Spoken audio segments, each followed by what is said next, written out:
Hello, Fellowship family. Brad here with a weekly update and encouragement for my own spiritual walk during these unique times. You no doubt have heard that in school education has been suspended for the rest of the year. The safer at home orders have been extended through the end of the month, and there's hope from both state and local governments that we'll begin to see some reopening of the economy in early May. What that means for large gatherings in churches like us, we don't for sure know yet. So, for the next few weeks, we'll be continuing to meet virtually, engaging in life group and small group through virtual means, and then serving our neighbors through our neighbor.fellowshipknox.org initiative. In the middle of all of this, I want to encourage you to daily engage in 3 exercises that I think will be good for your spirit, soul, and for your family. What I realized even this morning with great clarity is that what we're facing right now is a war. It's both a physical war and a spiritual war. Exodus chapter 17 tells the story of the first time the Israelites went to war after the Exodus. They're facing the Amalekites, and Moses, realizing the significance of the moment, establishes Joshua as his general and commissions him to put together an army to fight the physical battle in the valley. And Moses takes his staff to the top of a hill, raises his hands to the heavens, and begins to pray and fight the spiritual battle.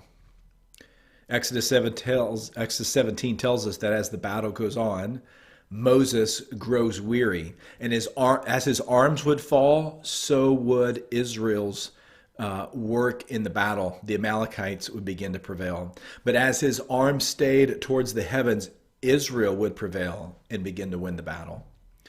And as he wearied, they brought a stone for Moses to sit upon, and Aaron and another Israelite man stood on both sides of Moses and held his arms up. And they did so till the sun went down and the battle was won. What that moment in Israel's history sets before us is the sobering reminder that this battle in the spiritual realm is more rigorous and creates more weariness than the battle in the physical realm. Absolutely, what we're facing right now is creating unique stress. Many of you are working from home and finding that maybe more challenging than usual. Some of you, maybe through a loss of a job or a furlough, aren't working at all, and that's creating a whole different kind of toil. We make jokes about homeschooling, but there really is no joke about the stress that it creates for families and kids.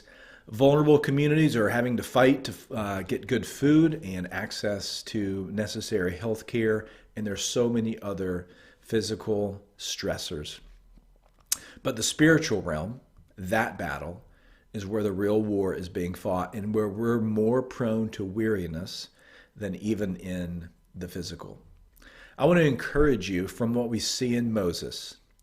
When Moses is weary, they bring the rock for him to sit upon, and you and I similarly need to rest on the rock of our salvation, Jesus Christ. David was no stranger to war. In Psalm 62, he wrote that God was his rock, his stronghold, his fortress, and he would not be moved. You and I, we need to rest in Jesus as our rock, but we have to take advantage of what he has to offer us. We need to spend time in the Word, drinking in the deep waters of God's truth into our soul.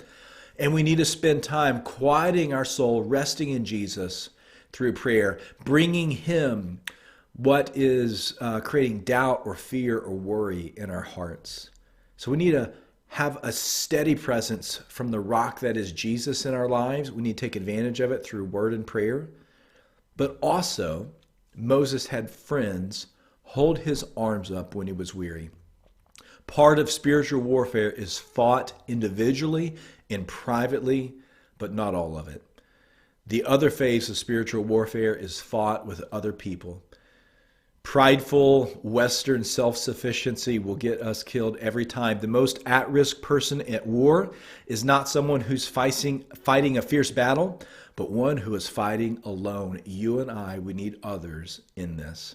So I want to encourage you to ask for help, to call on someone to pray for you, to make a phone call, to do a video call. It might not be what you and I want to do, but we need to make those touch points.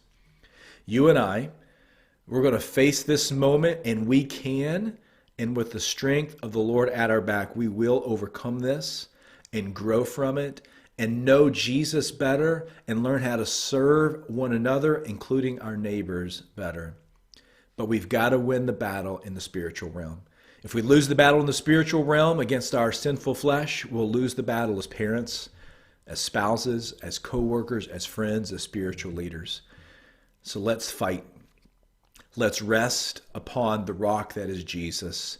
Spend time every day taking in the Word, communing with Him in prayer, and let's allow others to fight with us and hold us up, and then let's be for others what we need them to be for us. I love you, church. I miss you. Look forward to seeing you this Sunday, 10:30, on our live stream. Visit live.fellowshipknox.org or watch in the Facebook feed. Until then, take care.